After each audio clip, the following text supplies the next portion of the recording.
Morning, guys. We will start with the broadcast section with no embargo, followed by an embargoed section for 10:30 p.m. on Christmas Day. No live tweeting in the broadcast section, please, and use the microphone provided. Kim. And yeah, first of all, just any team news ahead of the Boxing Day game? I guess from the game, as far as I'm aware, no issues.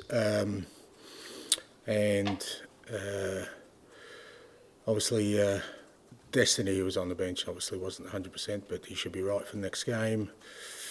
Bentancur's available, obviously, after his suspension. And that's kind of it at the moment. Just overall on the season so far, your side averages 6 shots on target per game, more than anyone else. You've scored more goals than anyone else in the league, and your goal difference is only bettered by the 3 teams at the top, yet you're 11th in the league. Do you feel like a little bit unlucky and surprised to be where you are?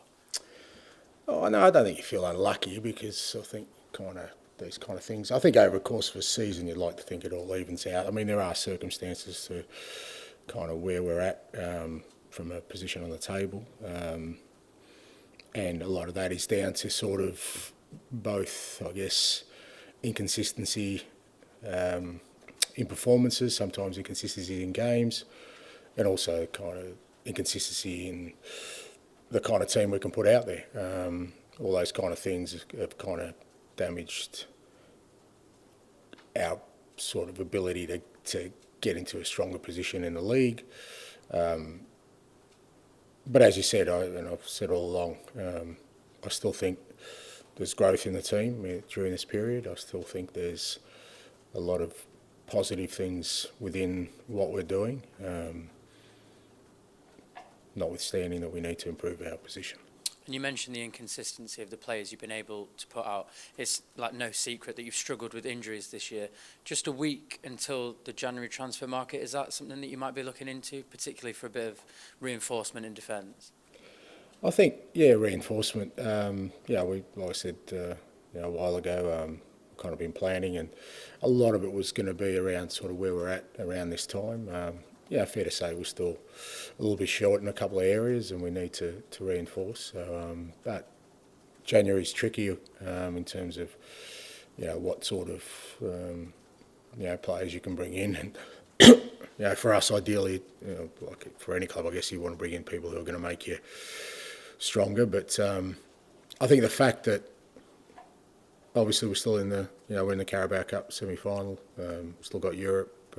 FA Cup, sort of we're in all competitions. It's not like our schedule's going to sort of ease up at any stage. So I think it makes sense. We will try and reinforce where and sort of what number. We'll have to wait and see. And you mentioned Rodrigo Bentancur there. How big of a boost is that to have him back, and can we expect him to be starting on Boxing Day? Yeah, it's good to have him back. He's obviously, he's been working hard at training, in terms of Boxing Day, we'll see. But certainly just to have an extra body. I think, what the players have sort of had to deal with, core group of players over the last sort of 3 weeks or so has been, very, very demanding on them, fair to say. Knock on wood, most of them have got through it pretty well in terms of not getting any more injuries, thankfully for us. But it'll be nice to have just some ability to, rotate some players, and even sort of make substitutions in games that hopefully will help us. Cheers. Good luck. Nev. Hi. Merry Christmas. Good seeing you, Ange. When the team goes through a difficult defeat, like over the weekend, what do you sense from the players in terms of their reaction, in terms of the spirit in the dressing room? Yeah, look, I still feel like, the players, and I see that they've still got real belief in what we're doing. But, it's difficult because it's a tough day. It's a tough day for the supporters. It's a tough day, for the players. It's a tough day for all the people who work so hard at the club. From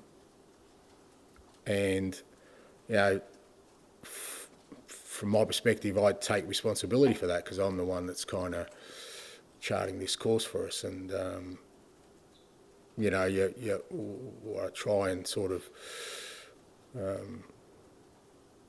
reiterate is that, it's all hopefully for a greater purpose. And again, that's my ultimate responsibility, is to try and bring success to the club. And, but you understand in the meantime, it's not nice seeing the players out there,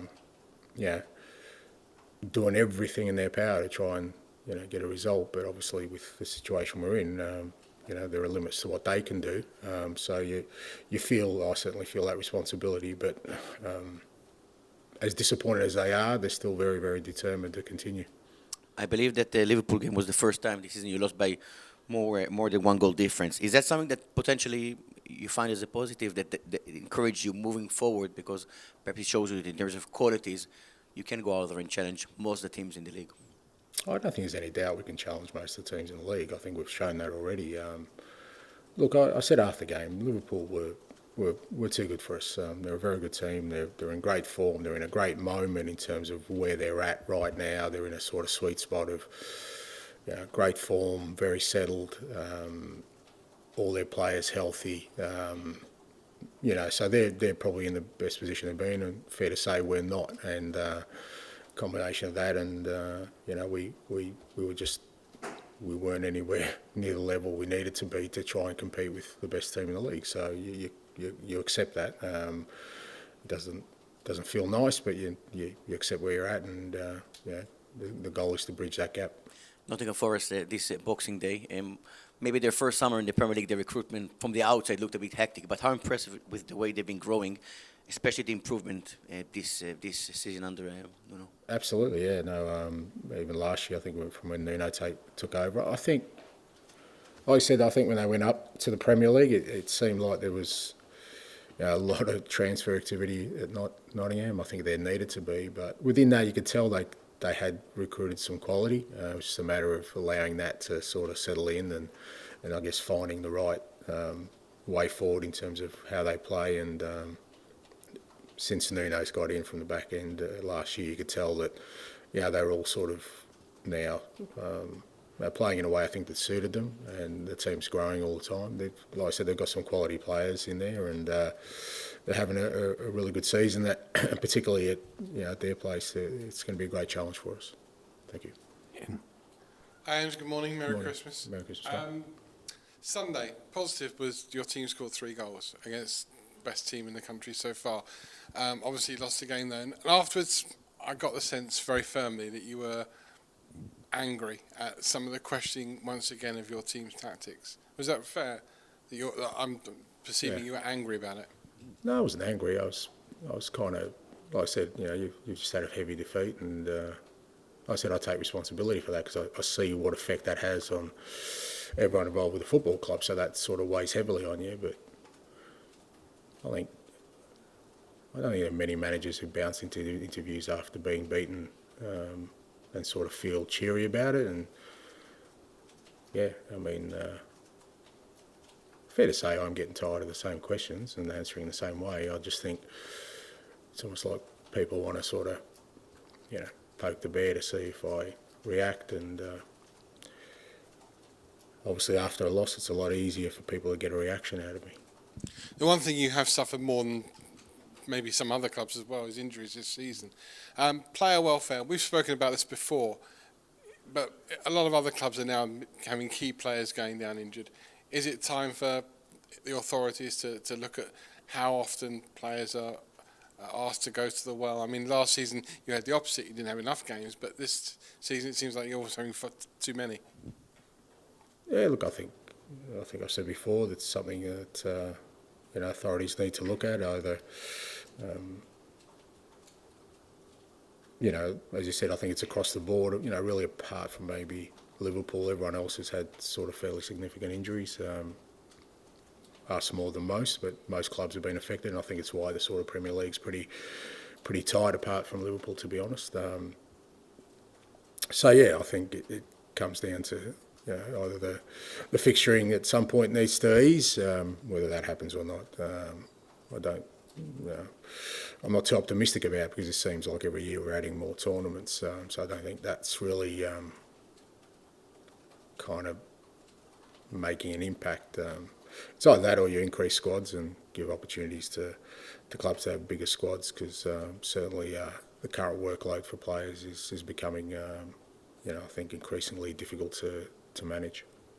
And finally, ahead of last week's game with Liverpool on the slot, said some really lovely things about you, praised you and your style of play. Pretty much similar things that Nuno Espirito Santo said in his press conference ahead of this game with Forest. How do you see how he's done at Forest, and do you know much about Nuno? Have you met him, apart from last season, have you met him much? No, look, I followed Nuno's career for quite a while. He had, he had a couple of my players, Australian players at times in his teams, and look, I got great admiration for him because, he went through a similarly tough time where people just like to write people off, even though he'd done a great job at Wolves. He obviously came here and didn't work out for him, which it just happens, mate. And but he's shown he's a top manager, and as I said, he's doing a fantastic job at Forest. You've got to think, last couple of years, last few years, the teams that have come up have really struggled. Forest have thrived. They're one of the few that have really thrived since they've gone up, and great credit goes to him and the way he's managing. I think he's a good guy. Like, I've only come across him a couple of times, but you get the sense of what kind of people they are, and he's a good guy, but he's a top manager. Thanks, mate. Ali. Hi, Ange. Merry Christmas to you. You too. You've been so proud of your players and the kind of the effort they've put in with such a small group. I just wondered, as a manager, how do you kind of balance it out with the need to also be critical at times, I suppose, when they make mistakes and things like that? How do you deal with kind of that balance? Yeah, you're never critical of mistakes, because mistakes are, like I've said before, they're just part of being a human being and being a footballer. So I'm not critical of mistakes at all. To me, it's about intent. It's about endeavour. If players are trying to do the right thing and it's not working out, well, you just got to keep helping them. So I'm not. I can't be critical of this group of players at the moment in any sense. And I think it would be unfair for anyone to, because what they're doing is they're giving absolute maximum effort. That's backed up by the physical parameters you put against what they're doing, and they're trying to do it in the way that I'm asking them to. So how can I be critical of that? I think that would be hypocritical of me to kind of I think the players are doing their part. They're doing it to the maximum of their ability, and it's a credit to them. And I still think in the long term that's going to hold us in good stead with the growth they're going to have, because if they can maintain belief through this tough period, then like I said, we'll hit smoother waters. We'll get to a better place, and I think it's going to make them better equipped to handle what's ahead. So about Destiny, what was the issue he had? He's just a bit sore from the game before. Obviously, he had a bit of a quad after the Southampton game. So he trained, but he wasn't feeling 100%. So,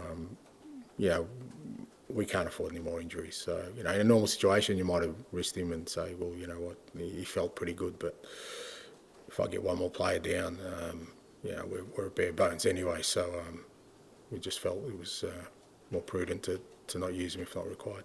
And Archie Gray obviously has adapted so well to what you've asked of him. Is that a potential position for him now going forward? Yeah, it depends. I mean, that'll depend kind of on Archie and how he develops. He's growing all the time. Again, what he's doing at the age of 18 in the Premier League, toughest league in the world, it's just, like I said, that's why I'm really proud of the players and the efforts they're putting in. They're not seeking or wanting excuses. They're disappointed with the way things went on the weekend. But like I said, for us, the growth we're going to get from players like Archie and others is enormous. Just a quick one on January transfers. I mean, how do you balance the need, because you need bodies now, so you kind of preferably would be better to move early in the window, but then also, like you say, getting the right players.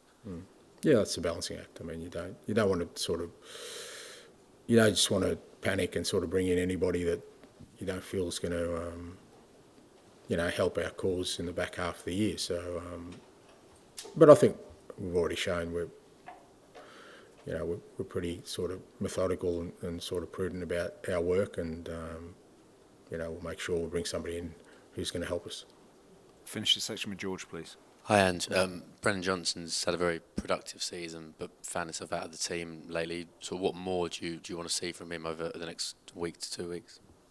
Nothing more. You just keep doing what he's doing. Obviously, the balance of the team, I've had Decky there, and Decky's doing really well. He scored, I think, in the last 5 games. So it's just a balance of the team, and yeah, part of it is again just we don't have a lot of options up there, and it's about managing that load. And again,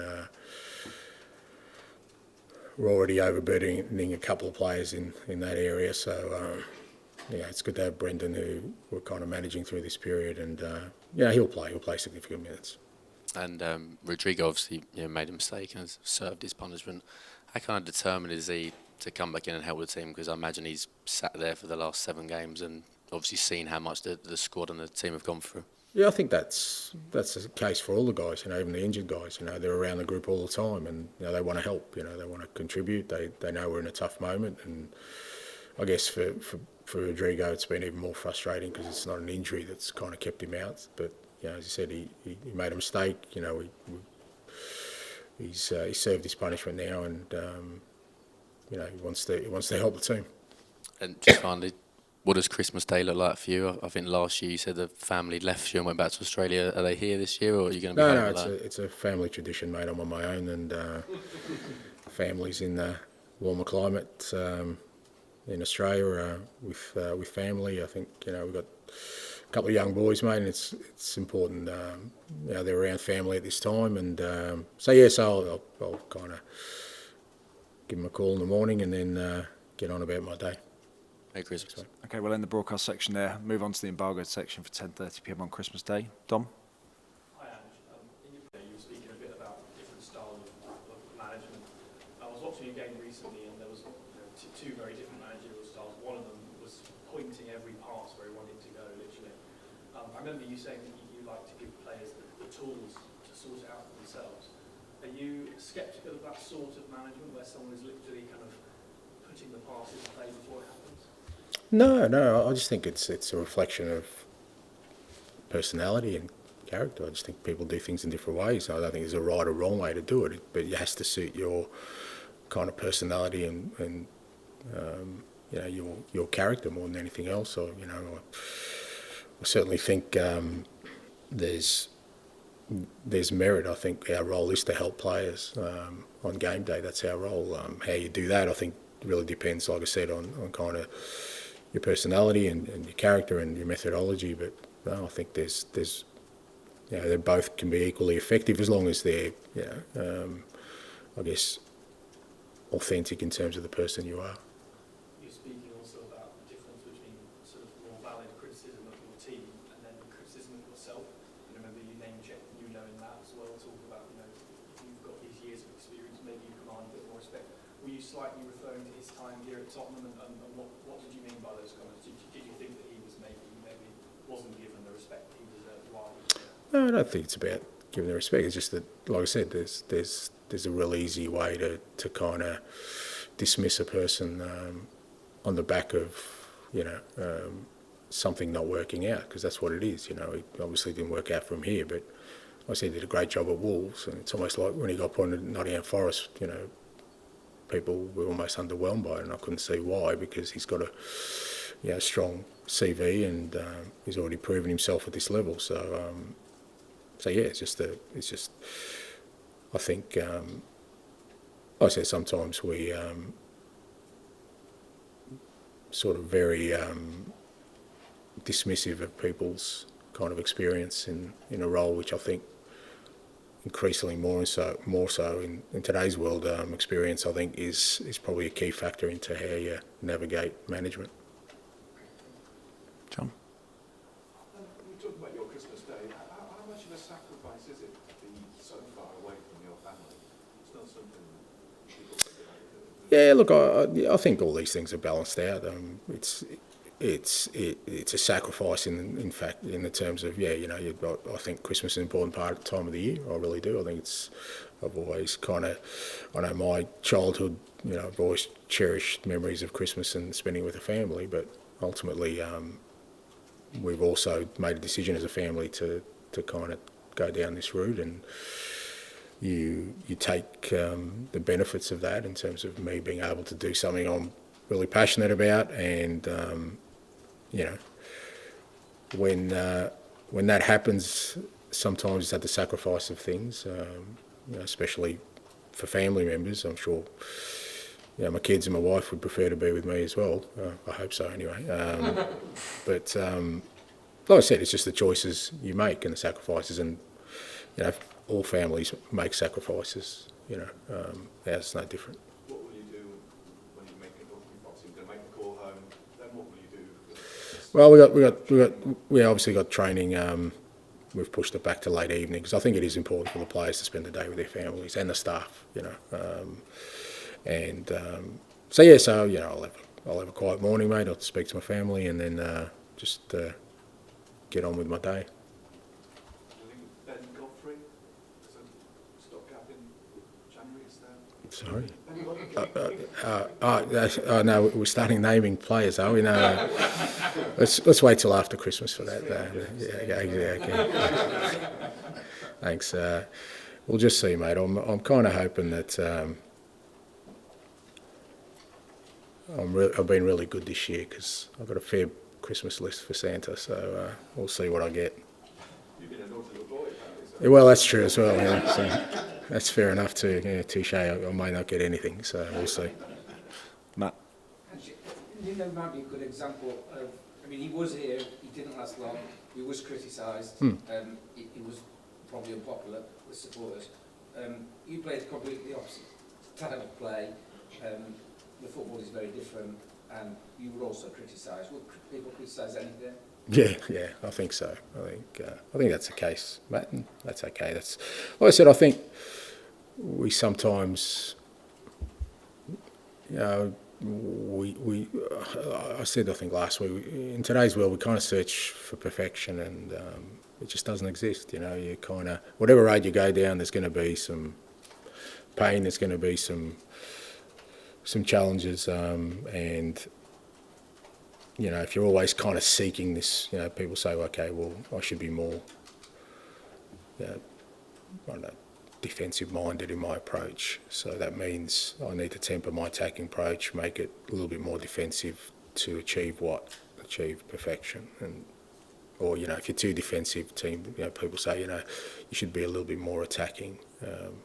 For what purpose? To be perfect. Well, none of that exists. So, and I think there are some people who will always just look at it in black and white terms of just results, and you can't change that opinion. If I'm winning, then I'm great, and my system's great, and my beliefs are great, philosophy's great. If I'm losing, everything's. So, like I said, with these kind of things, I tend to sit in the grey of just saying, well, let's just see. Maybe it will end up being something nice if we let it grow. How do you view the table, the league, the competition at this point? Take Liverpool out, it's all very close and confused. Yeah. What do you think? I think it's an unusual year, and I think it'll stay an unusual year. I just got a sense that, like I said, Liverpool, obviously are in a great moment,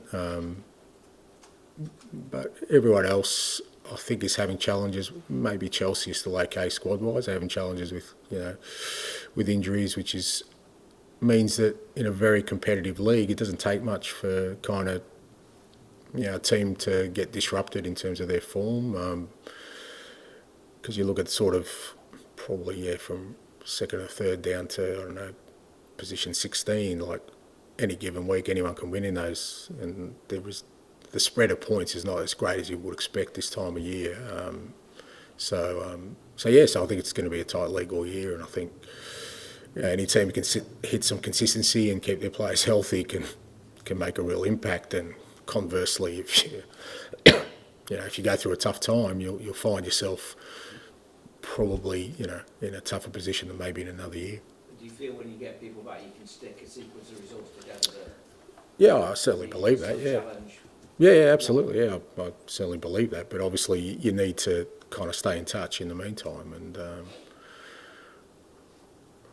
look, I always felt, like I said, probably after the City game, that this is going to be the toughest period we're ever going to face, knowing what we were going to have to come up against in terms of the amount of games and the squad we had. We've still got at least a couple of games to go in that period. And we just got to try and hang on. Might you have Davis back on Boxing Day? Yeah, hopefully. He's training. The idea is for him to train today. again, I just can't risk any more injuries. So my gut tells me, you know, if he trains today, it's only really 2 sessions with the team before Boxing Day. Probably wiser to save him for the weekend. But yeah, the plan is to have him training and potentially be available. And we'll finish with Gary, please. You said in the sort of broadcast about when you sort of have a result like that on Sunday, it weighs people around the club and it weighs on you. How does it weigh on you? How does that affect you as a person? I mean, we know it affects fans and like, but how does it? Your fans take it home? Well, because I'm responsible for it. You know, I'm the one that's kind of choosing the path we're on, and you know, it's difficult, and you know, I don't like seeing, like I said, our supporters, you know, having to experience a game like that, and I don't like the players, you know, giving everything and feeling the way they do, and all the staff, because everyone works hard, and they're all doing a great job, you know, but ultimately, a day like the weekend, everyone kind of leaves fairly deflated and disappointed and unfairly judged, in my opinion, and that's my responsibility. So, of course, it weighs on me. It weighs on me very heavily, but as I keep saying, my biggest responsibility is to try and change the course of this club and bring success to it. And as much as, you know, I take it pretty hard, I still feel like my role is to make sure that we stay the course. Obviously, January's a tricky window, like you said, and how realistic, and obviously in the past, Chever's perhaps like to do deals at the end of the window.